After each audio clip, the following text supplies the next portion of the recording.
Hey folks, my name is Jason and welcome to Shortcuts to Passive Income, a layperson's guide to break free from the 9 to 5. I have created this video series really to help the average Joe. Let's say you are stuck in a 9 to 5 job, you are crazy busy, maybe with a side hustle as well as work, and you have this dream of being financially free. Where do you start? What's a good place to begin? And how do you eventually start creating enough income where you don't have to work anymore? So series one, part one, we're just going to do a very simple introduction to this entire gig. Your basics of the basics, right? Financial freedom is when your monthly passive income, and that's important, exceeds your monthly expenses. This means that, let's say you have a janitor and he only has, $2,000 a month in monthly expenses. All he needs to do is create $2,000 a month in passive income, and technically he's financially free. Now, would I recommend he necessarily quit his job at that point? Absolutely not. Financial freedom does not mean retirement.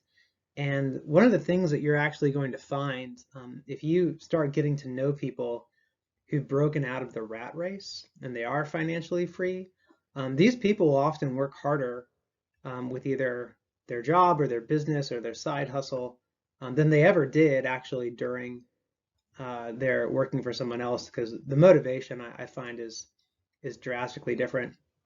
All right, basics of the basics. What's an asset? It creates income. This could be a rental property. This could be dividends. We're going to go over some of these. Liabilities create expenses, right? So your car payment, classic example of a liability, your car, all the expenses that come with maintaining that, right? All right, most common types of passive income. And keep in mind, this is not an inclusive list.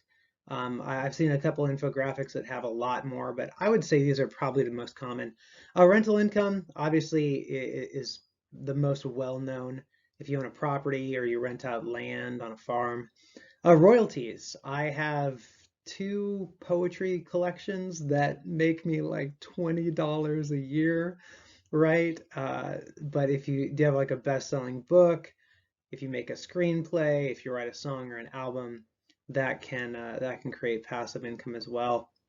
Shared income. This is actually really good. If you have a niche or a skill, if you are a fan of communication and teaching, you can create a course on Udemy. You can create a course on Teachable, and those platforms will actually share profits with you. It's something that I've explored. I haven't done quite yet. That could be in the works in the future. Dividends, they are normally paid out per quarter from stocks or bonds, so that's not going to necessarily be monthly income, but of course that can be extrapolated.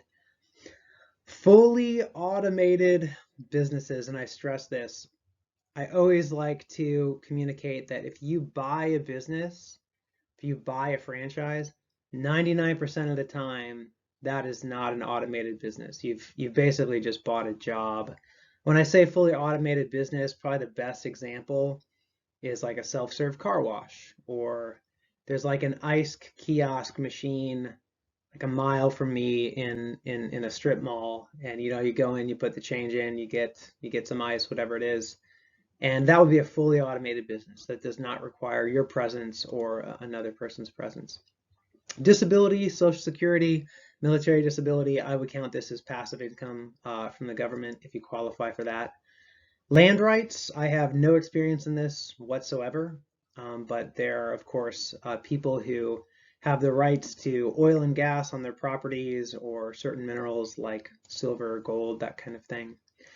Fully automated trading systems. I have been in contact with a couple crypto traders since I have become financially free a couple months ago, and from everything that I've learned from these guys, they're not fully completely automated. They don't have just a bot running, 24/7, but they have a good little system set up where their algorithms are doing 95% of the work. Just needs a little oversight.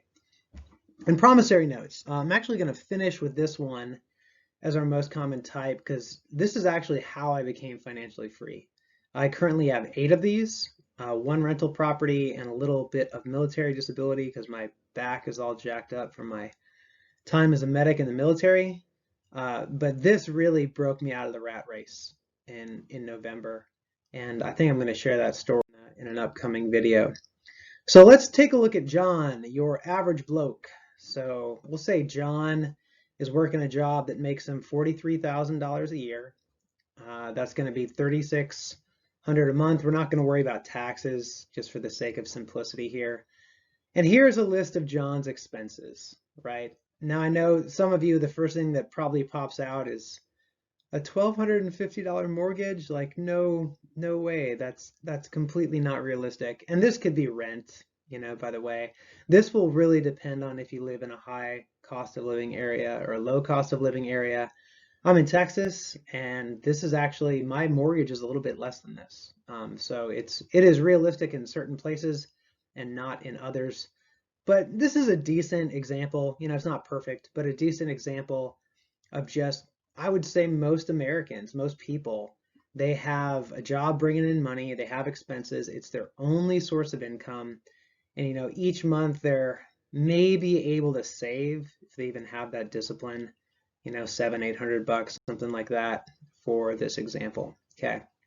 So what we're going to explore in this video series is how do we get John, your average bloke, or you, from his first position to here. Now keep in mind, John's income is actually very similar. In fact, it went down just a little bit. But you can notice that John has acquired certain income streams that are not from his job. We have rental property from him here. Let's say he wrote a book or a screenplay, or he put out an album, getting a little bit of royalty income. He taught a couple courses on Udemy or YouTube. He got investing. He saved some money in a dividend producing stock or stocks that are paying him out per quarter. And let's say John went really heavy like I did on the promissory notes. And eventually that income is more or less replaced his job. Now, if I was John in his situation, I actually wouldn't quit my job right at this place. If I can create these while still maintaining that job, I can get much further ahead until I'm in a good place where, maybe this is $3,000, $4,000, $5,000 over your monthly expenses, and bang, you're done, right? You can essentially work or not work as long as these can increase or stay the same, and as long as these are very manageable. So I'd say that's a good goal for most people who want to create passive income. So here is the problem that most people come into contact with when they are trying to figure out how to create passive income.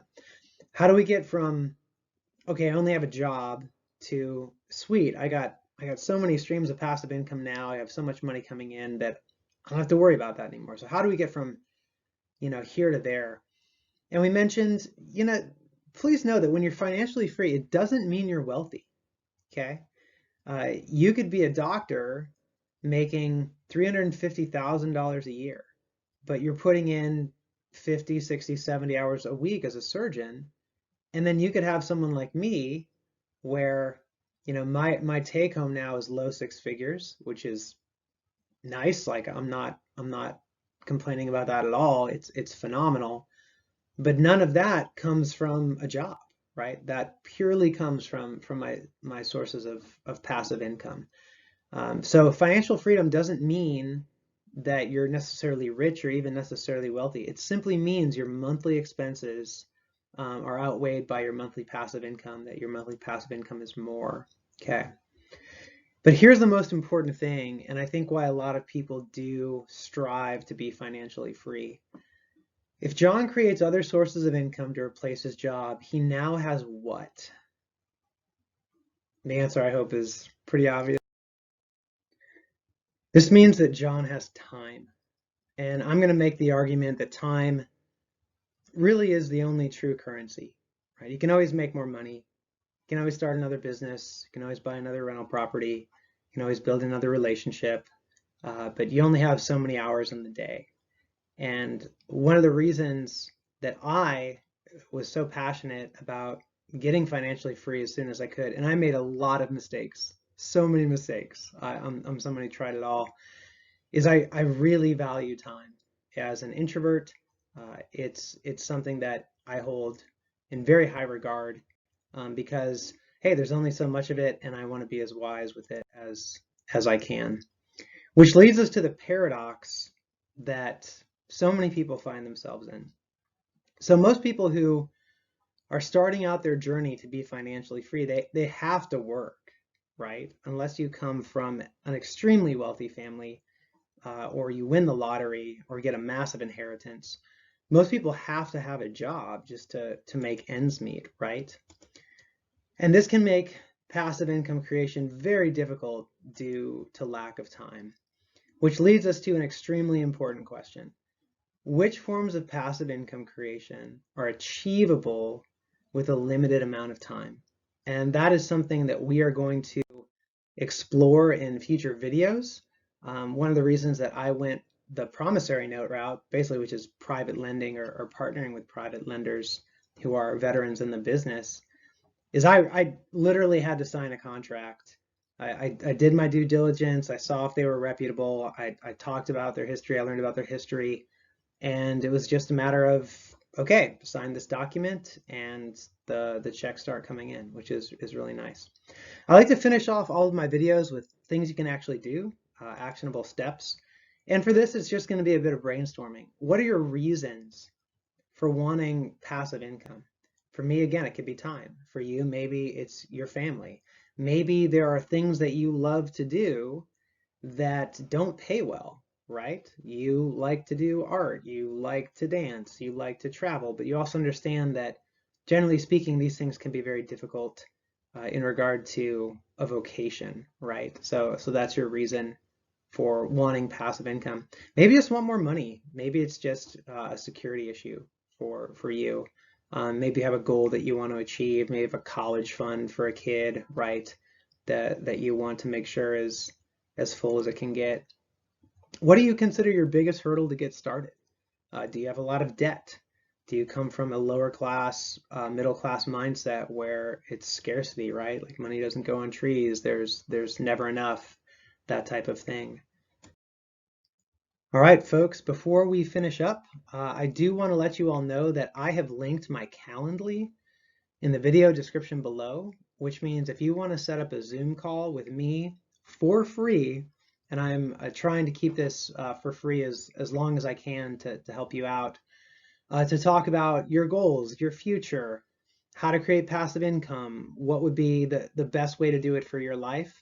I'm happy to have those conversations with you and see if I can help you out in any way I can. Also, of course, you're welcome to hit the like button and subscribe. More of these videos should be on their way soon. And thanks for chiming in for Shortcuts to Passive Income, a layperson's guide to break free from the 9 to 5. Hope y'all are doing well. Stay safe.